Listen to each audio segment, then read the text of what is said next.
ultimately, what we've got to remember is that it is fear of the virus. It is not the virus that does the economic damage. The virus is not significant enough to do economic damage. It's fear that does it.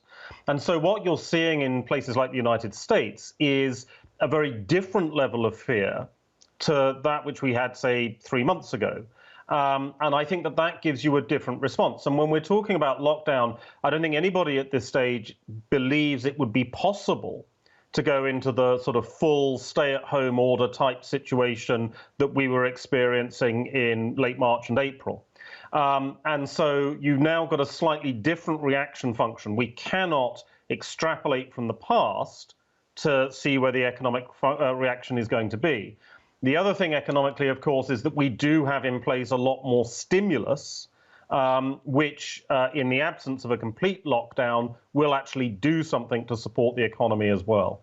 Well, as our investing audience looks at the performance of headline US indices since those March 23rd lows, I think they find some comfort in the idea that there has been a disconnect between the activity of the markets and the risk on trade and the underlying performance of the macroeconomy. At what point do we then see a reconnecting or a reconvergence of these two entities? Well, they're never going to completely reconnect because they were never connected that well in the first place. As I always say, equity analysts are not important. Economists are important, but not equity analysts, because they're only looking at a quarter of the economy, roughly speaking. And of course, this particular crisis has, with some exceptions like the airlines, hit the small businesses far more than it's hit the large businesses. It's the small bars and restaurants, it's the hairdressers and beauticians that are really suffering. And these are mom and pop store type operations.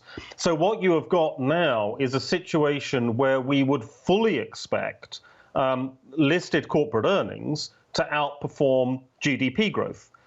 Because those are the companies which are going to be less affected by the lockdown. They have more resilience, more ability to adapt quickly to the changing circumstances.